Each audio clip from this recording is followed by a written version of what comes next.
DOJ, in recognition of the National Crime Victims' Rights Week, has instructed the districts around the country to identify those law enforcement officers and agents that do that go above and beyond the call of duty. And so that's why we're here today. Now let's talk about Carolyn Clayton.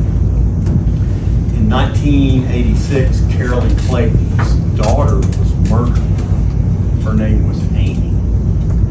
And in 1986, the legislature had not gotten up to speed in protecting victims' rights.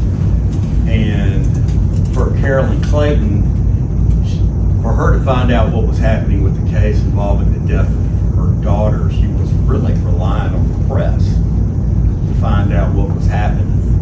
And that was not acceptable, is it? So the person who murdered her daughter was convicted, sentenced to the death penalty. He got overturned, and the guy ended up getting life without parole. And you can imagine what that does to a family. It's cataclysmic, guys. I can't even imagine that. Carolyn Clayton, instead of sitting on her hands, founded something called Survivors, Inc. And Survivors, Inc.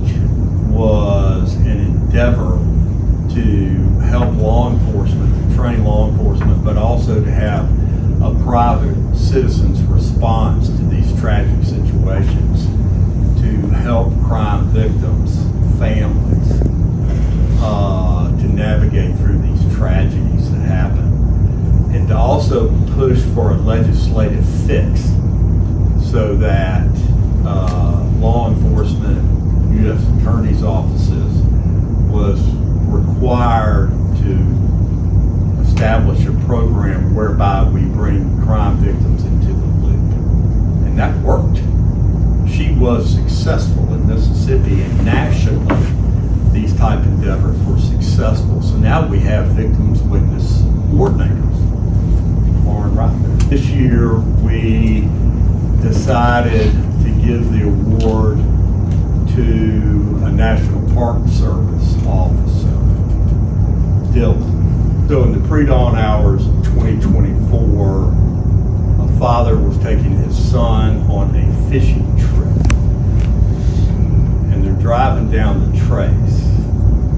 And unbeknownst to them, there's a Hummer coming in the other direction, driven by a highly intoxicated young man, traveling at an extreme rate of speed, 70 miles an hour, and hits their Toyota Tundra head-on and kills the father and severely injures the son, who's asleep in the back seat.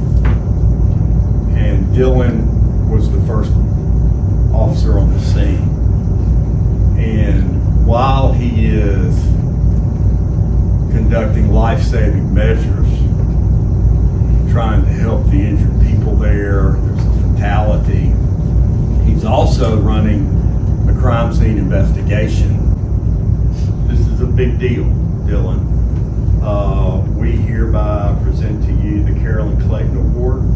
Dylan Romine. Good job. Thank you. And this is for you.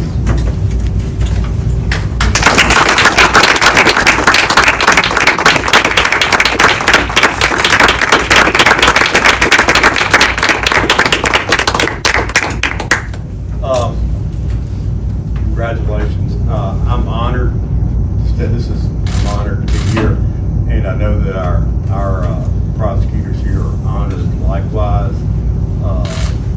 Good job, young man. That's why you do what you do. Yes, sir. Awesome. Thank you, guys. Thank you. I would have something to say, but this was completely unbeknownst to me. Yeah, we're sorry. I will say I've been doing this since 2017. Sorry for a little scratchy here, a little bit on the spot.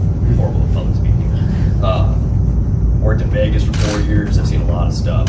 This case definitely, I don't have children yet. We'll be changing that here shortly, but This was a hard case. We've been taught and trained to not take things personally, to keep our personal, mindset out of things. And it was hard with this case. I felt kind of indebted to the family to make sure that they got closure with this one. That's why I wanted to make sure I maintained that close relationship with them. And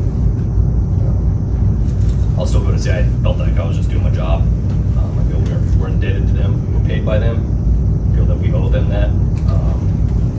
I'm glad to see that we got the closure that we did with that family. So, and I still maintain a pretty close relationship with that family from here on out. I still get updates on Jacob to this day. By the way, is doing really, really well. Excellent.